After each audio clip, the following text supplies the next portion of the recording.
One place where David's psalms were regularly performed was in Solomon and Zerubbabel's temples, on the 15 steps between the courtyard and the area where sacrifices were offered. There, Levite musicians playing lutes, lyres, zithers, and gambles, which is kind of fun to say, welcomed people into the temple and prepared them to sacrifice and serve the Lord. Indeed, songs of devotion have long been an important part of true worship, and today's hymns help prepare us as we renew our covenants each week with the sacrament.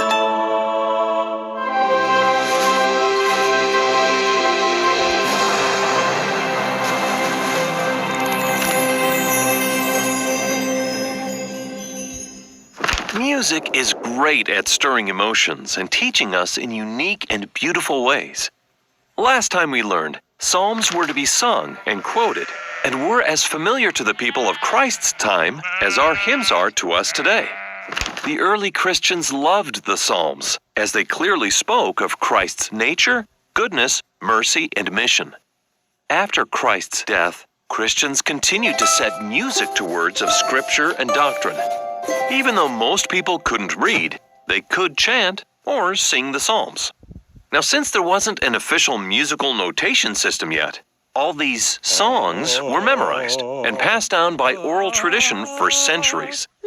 Sometimes they were sung for festivals or temple worship, and other times just in people's homes. The original tunes for the psalms, however, were lost during the apostasy and Dark Ages, so we don't really know what they sounded like.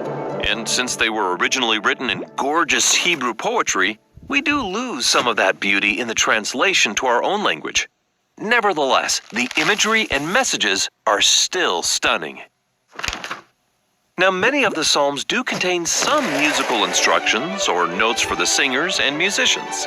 So, those funny words you sometimes see at the start or end of a psalm, like Selah, instructed the singer to be silent or pause a little, Selah, while the instruments played an interlude.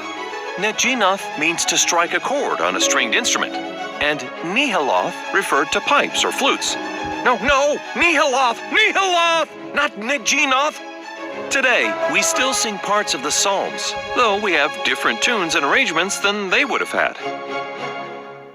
In fact, in the back of the hymn book under Scriptures, we see that the Psalms inspired many well-known words, phrases, and entire songs, like, "The Lord is my shepherd," from Psalm 23, probably the most well-known psalm-inspired hymn. There's also Psalm 27:1, "The Lord is my light."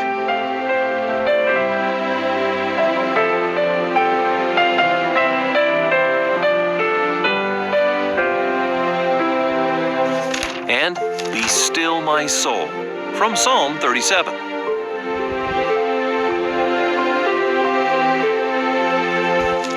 The phrase, "Come cast thy burden on the Lord," comes from Psalm 55.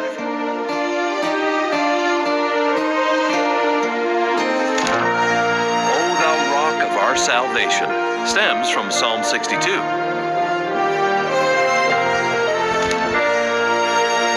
And Psalm 82:6 gives us the foundational truth, "I am a child of God." Besides being filled with amazing song lyrics, the Psalms are also filled with thanksgiving to the Lord. Here's a composition of various Psalms to remind us of ways to give thanks to Him. "Praise ye the Lord. Oh, give thanks unto the Lord, for He is good, for His mercy endureth forever." It is a good thing to give thanks unto the Lord, and to sing praises unto His name. Sing unto the Lord, O ye saints of His, and give thanks at the remembrance of His holiness. So we thy people and sheep of thy pasture will give thee thanks forever. We will show forth thy praise to all generations. O Lord my God, I will give thanks unto thee forever. Next week, we dive into the Messianic Psalms and Psalms of Praise.